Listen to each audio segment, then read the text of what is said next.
General, yung po munang report po na nakalabas na po ng bansa ang ilang air assets ni dating Congressman Zaldico. Kumpirmado ho ba ito? Totoo po yan, meron ng 3 air asset na nakalabas, 2 helicopter at yung isang fixed wing, yung tinatawag nating Gulfstream G350. Yung nauna pong nakalabas ay nung August 20, yung isang helicopter, at nung August 16, yung Gulfstream 350. August pa po ito. At yung pangatlong aeroplano naman, yung helicopter na isa pa ay 11 September. Oh, go ahead, Yung sir. dalawang helicopter ay yung Agusta 1398 nga na sinabi kanina ay tumungo sa Kota Kinabalu. Yung Gulfstream 350 naman ay tumungo sa Singapore. So yung pong nakabiyahe ng Singapore, ito pong jet na Gulfstream, habang yung helicopters po dito po lamang sa Malaysia. Tama po yun, sir. Opo, okay. Sige po. So, sir, sa kabuuan ho ba muna, ilan ho ba ang air assets na iniuugnay kay former Congressman Zaldico? Ang total po ay 10. Merong 4 na nakapangalan sa Mitsubishi Aviation and Development Corporation at merong 2 na nakapangalan naman sa subsidiary ng Mitsubishi Aviation, itong Mitsubishi Resort and Hotel Management Corporation.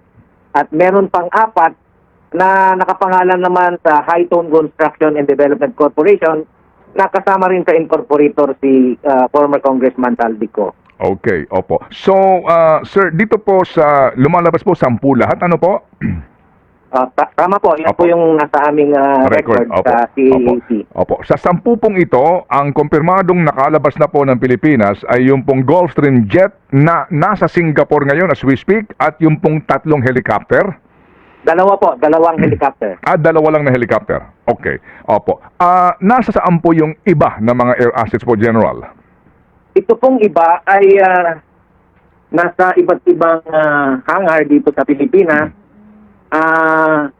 Nasa record po namin ay nasa Bicol hangar ng Mitsubishi at meron din po kami, as far as our record is concerned, ay meron pang naririto sa Mitsubishi hangar sa Naiya. Okay, opo. So, ito pong Gulfstream na ito sa Malaysia, saan po sa Malaysia mismo ito? Sa inyo pong informasyon na nakalap, at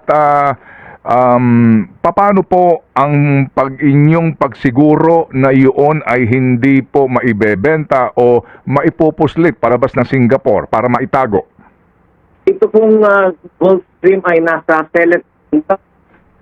Nasaan po, sir? Medyo Sir, ay nasa saan po? Seletar, Singapore po. Yung 2 po ay nasa Kota Kinabalu. Sandali po. Medyo tayo po nagchachapi lamang, General. I beg for your indulgence. Ano po?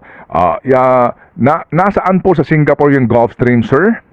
Yung Gulfstream po ay nasa Singapore. Sandali. Yung 2 Agusta 1399 ay parehong nasa Kota Kinabalu.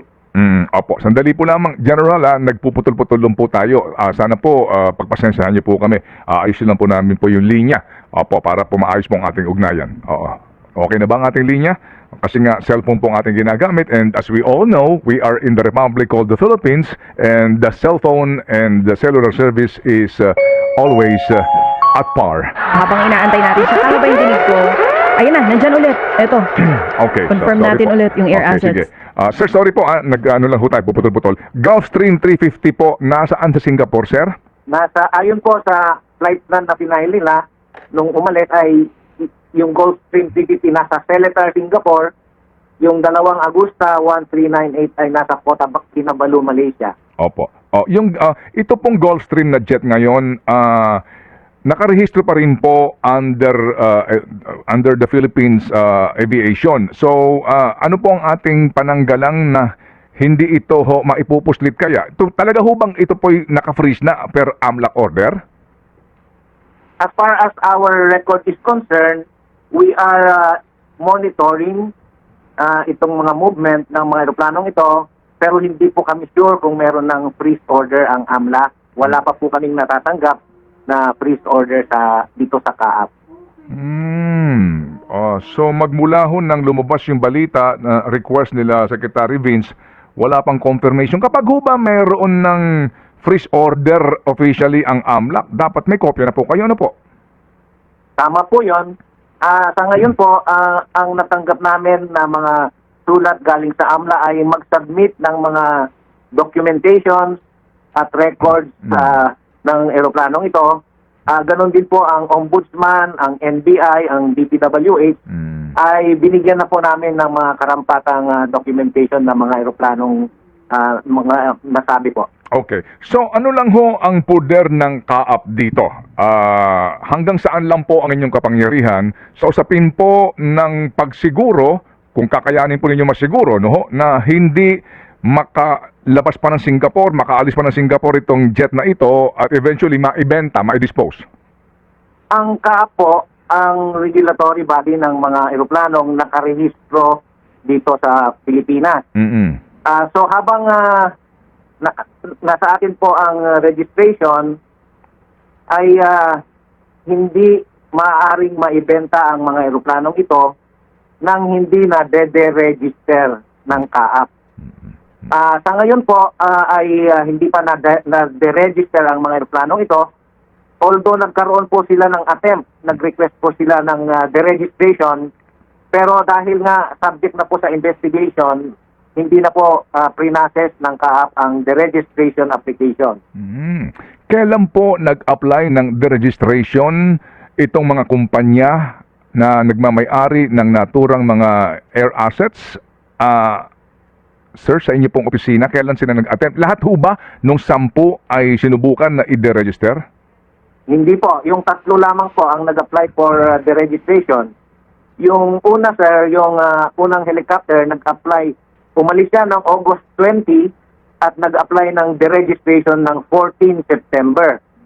Yung Gulfstream umalis ng 16 August tungo Singapore at nag-apply ng deregistration noong 18 August. Yung isa pong helicopter na Agusta umalis noong September for Kota Kinabalu, nag-apply ng deregistration nitong 15 September. So yun ho, Ang ibig sabihin po, nakaalis na sila ng Pilipinas noong magsipag-apply ng deregistration yung 3 eroplano concerned. Opo. Yan ho bang registration process ay dapat personal na nilalakad sa CAAP? Paano po ba ang inyong panuntunan, General? May mga proseso po na sinusunod. Unang-una, nag-a-apply ng letter of intent na gusto nilang magpa-deregister. Tapos, nag-fill up sila ng yung notarized application form na form ito po ng CAAP. At kailangan notarized. Pinipresent nila yung original certificate of registration, original certificate of worthiness. May katibayan po, nabayad sila ng mga fees. At saka yung sinasubmit din nila, yung notarized deed of sale na original. At saka clear sa lahat ng derogatory claims, liens, and encumbrances. Yan po yung mga hinihingi ng CAAP. Pagka nasubmit po nila yung kompletong mga requirements, ini-evaluate po ng CAAP, sini-check yung kung verification po ng mga signatures at authorization, at tinatanong din ng CAAP kung ano ang intention, bakit, at kung ito ba ay may coordination na doon sa state na kung sakali man ay plano nilang ipa-register yung aircraft pagka natapos ng ma-register dito. Meron din pong mga situation na ang mga nagpapa-register ng aircraft ay yung mga talagang wala nang economic value, yung mga scrap na at saka yung mga idodonate sa mga museum o sa mga education purposes. Dito po sa sa mga involved na 3 eroplano, ang pakiwari po namin ay may intention nga na ibenta dahil napakagandang eroplano ng mga ito. Ang intention ay mawala lang sa regulatory powers ng CAAP at malaya na nilang magawa kung ano man ang gusto nila, kung ibenta man o ano pa. So ito po yung mga process at mga requirements sa Manong Ted. Opo. So, General po, yung 2 kasing Agosta na helicopter, ito yung pinakamahal sa kanilang air assets na ito yung pinakamodelo, kumbaga, ano po, General, pati yung Gulfstream, ano? Tama po, tama po. Mm-mm. Yung mga bagong eroplano ito at mga talagang mga mamahalin. Opo, opo. Sa listahan ng kanilang mga air assets, ito yung mga pinakamahal at modelo. Kaya sana nga, gusto nilang i-dispose, obviously. So, kumbaga, kapag ikaw magbebenta sa abroad, hihingian ka noong bibili, kung saan mo ipaparehistro yan, hihingian ka ng dokumentong ito na clearance, kumbaga, sa local sa ating kaap. Ano po? Tama po yun. Hihingin ng recipient country yung deregistration certificate na manggagaling sa kaap. Oo. Pag wala po silang maipakitang deregistration certificate na galing sa kaap, hindi po nila maire-register yung eroplanong yon sa ibang bansa. Opo. Lalabas na colorum, kumbaga, ano po, General, no? Tama po, tama po.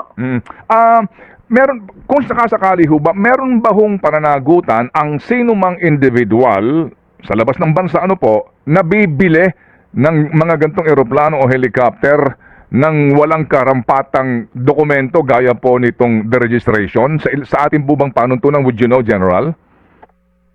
Meron po dahil ayon ho sa panuntunan ng International Civil Aviation Organization, ito ang sinusunod ng mga Civil Aviation Authority ng 193 countries. Ang registration po ng eroplano ay dapat sa isang nationality lang. Hindi pwedeng magdoble ang registration ng eroplano sa dalawang bansa. Kaya, pero pwede pong i-transfer ang registration ng eroplano. Ngayon, kung hindi naman na-register dito sa Pilipinas, talagang hindi pwedeng ma-register sa ibang bansa dahil nga ang nakasaad sa ICAO, International Civil Aviation Organization issuances, isang nationality lang dapat ang mini-maintain ng eroplano. Ayun, opo. General, kapag ho ba maglabas na ng actual freeze order ang AMLAC sa air assets na ito, pwede na bang ano ang disposisyon po ng CAAP dito po sa tatlong air asset po na nasa labas ng Pilipinas?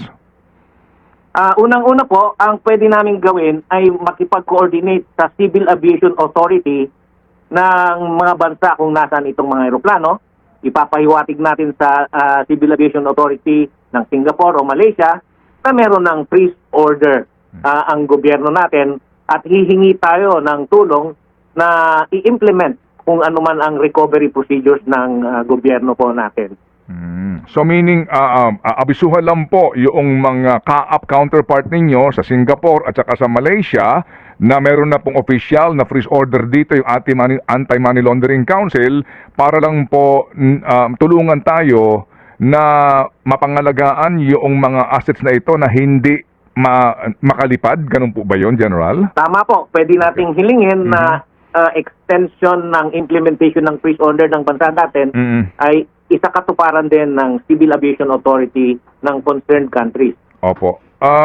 Pwede bang gawin ng CAAP na mag-deploy kayo ng inyong mga piloto para sakyan yung mga assets na yan ibalik sa Pilipinas? Is that within your authority?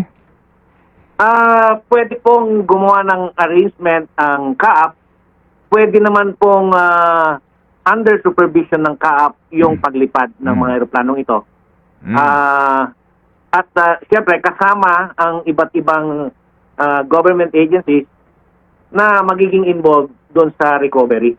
O pwedeng sabihan yung may-ari, yung nakarehistro, na iuwi nyo yan sa Pilipinas at sasamahan kayo ng mga CAAP personnel para masiguro lang na talagang uuwi kayo sa Pilipinas. Ganun po. Pwede po, pwede po.